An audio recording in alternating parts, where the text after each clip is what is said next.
समुदाय की बहन बेटी होने के नाते और साथ ही साथ भील प्रदेश की बहू होने के नाते मेरा ये अधिकार बनता है कि अपने समुदाय के लिए जो भी अधिकार हो और जो भी आदिवासियों पर अत्याचार हो उसके लिए बोलना मेरा अधिकार बनता है।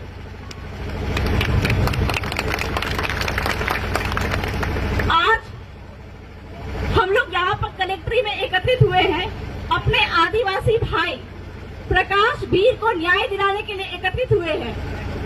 भाइयों, कलेक्टर महोदय जो है वो भारत का संविधान नहीं जानते हैं, तो हम लोग आज यहाँ पे उनको भारत का संविधान बताने के लिए, पढ़ाने के लिए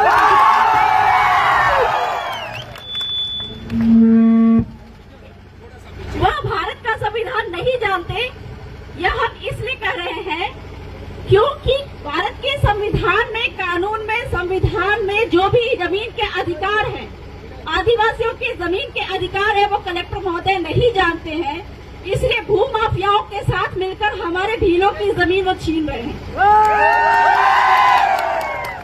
और आज हम उनको यह अधिकार और कानून बताने के बावजूद भी आने वाले दिन में आदिवासियों पर, हमारे भीलों पर यह अत्याचार बढ़ता ही जाए तो हम उनको माननीय सुप्रीम कोर्ट में भी घसीटने से पीछे नहीं हटेंगे। इसके पहले भी हमने माननीय सुप्रीम कोर्ट में कई सारे पिटीशन दायर किए जहां पे कलेक्टर महोदय को खड़ा होना पड़ा है।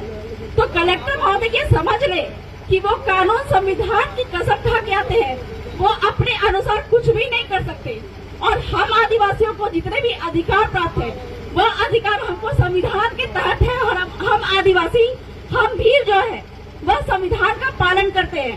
अगर नहीं कर रहे होते तो आज हमारे समुदाय में एक जो प्रथा है मत्था मड़ा की, ठीक है, मत्था मड़ा का मतलब होता है सर के बदले सर।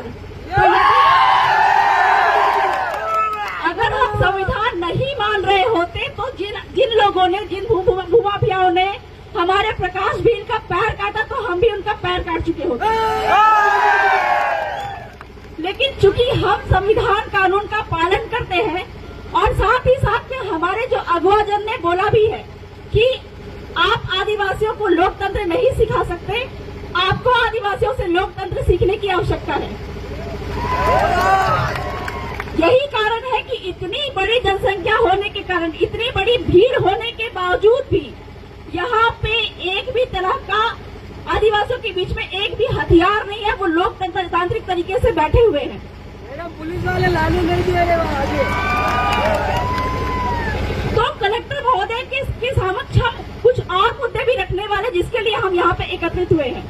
दूसरा महत्वपूर्ण मुद्दा यह है कि जो आपका जो नगर निगम के नाम पे आदिवासियों की भूमि जो लगातार लूटी जा रही है, अगर कलेक्टर महोदय संविधान जानते हैं तो आर्टिकल 243(j)(c) के माध्यम से वो ये बताए कि नगर निगम यहाँ पे किस तरह से लीगल है।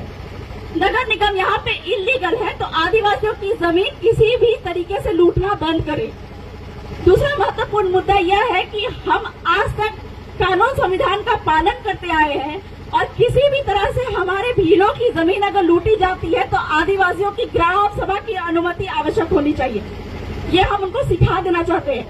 ये मैं नहीं कह रही हूँ, ये जो है आपके जो राज्य सरकार की जो लिखित रिपोर्ट जा रही है वहां से, जयपुर से आया हुआ लेटर कह रहा है, ठीक है। तीसरा महत्वपूर्ण मुद्दा यह है कि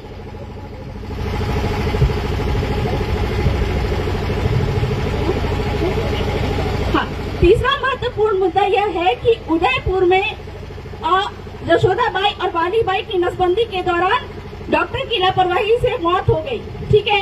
इस मुद्दे पर हम कहना चाहेंगे कि पूरे भारत भर में सबको जग जाहिर है, पूरे भारत भर में भीलों की जनसंख्या सबसे ज्यादा है और एक डेटा रिपोर्ट के अनुसार भीलों के बीच में ही नसबंदी प्रोग्राम चलाए जाते हैं। तो हमको ये जानना है कि हमारी बढ़ती जनसंख्या से लोगों को, सरकार को क्या दिक्कत है जिस कारण से नसबंदी का प्रोग्राम हमारे बीच में ही चलाया जाता है। तो यह नसबंदी का प्रोग्राम खत्म होना चाहिए। साथ ही साथ में मैं ये कहना चाहूंगी कि जितने भी तरह के हम मुआवजा की मांग कर रहे हैं, ठीक है, ये मुआवजा की मांग को आप पूरी करिए। साथ ही साथ में जो आपका जितने भी कानून, संविधान में लिखित बातें हैं उन सभी बातों का पालन करें। तीसरी बात है कि जो हमारे आदिवासियों के बीच में, हमारे भीलों के बीच में, जो कलेक्टर महोदय कहते हैं कि हम यहाँ पे कानून संविधान का पालन कर रहे हैं, लेकिन यहाँ पे बात आती है कि जब आदिवासियों के जो भी रूढ़ी परंपरा है, उनकी पाल व्यवस्था है, उसके अंदर में जो कानून व्यवस्था, गांव के अंदर की कानून व्यवस्था को संभालने का अधिकार और पावर आदिवासियों को दिया गया है, तो वहाँ पर पुलिस वहाँ पे इंटरफेयर क्यों करती है? ये मैं नहीं कह रही हूँ, ये आपके संविधान में लिखित है। संविधान के 5वीं अनुसूची में लिखा है कि गांव के अंदर की व्यवस्था को गांव ही संभालेगा, वहाँ पे कोई बाहरी पुलिस इंटरफेयर नहीं करेगी।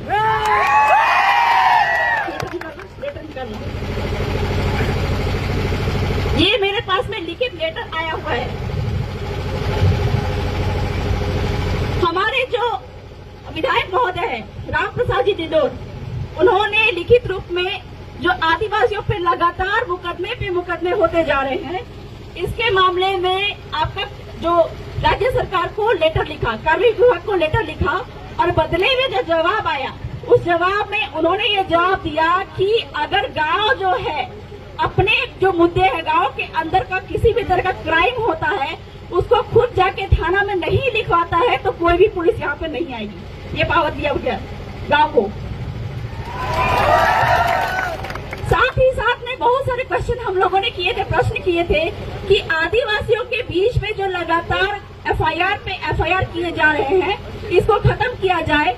तो इस पे जैसा कि मैंने पहले भी बताया कि यहाँ पे आदिवासियों की गांव अगर बैठती है, तो वो गांव में ही वो मैटर को निपटारा हो जाना चाहिए। हम क्या करते हैं, खुद ब खुद जाके थाना में एफआईआर करवाते हैं। तो ये अगर बंद हो जाए तो हम पे जो रोज के रोज एफआईआर हो रहे हैं, वो भी बंद हो जाए।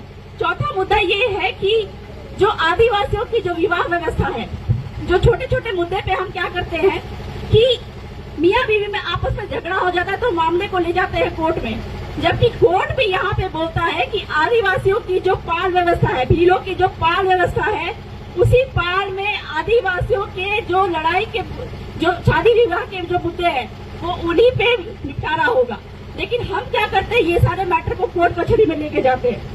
तो इस तरह से जो 70 साल से हम पे जो फर्जी एफआईआर हो रहे हैं, ठीक है, ये एफआईआर होने का कहीं पे भी कानून नहीं है, कहीं पे भी संविधान नहीं है, लेकिन फिर भी हम पे फर्जी अत्याचार होते जा रहे हैं। तो इस पे भी हमको आगे जाके कलेक्टर महोदय से सवाल करना है।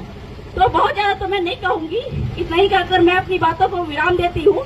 साथ ही साथ मैं फिर से कहना चाहूंगी कि कलेक्टर महोदय अगर हमारी मांगों को नहीं मानते हैं, तो आगे जाके हम उनको सुप्रीम कोर्ट के सामने भी खड़े करेंगे। बहुत बहुत जोहार, बहुत बहुत धन्यवाद बबीता जी।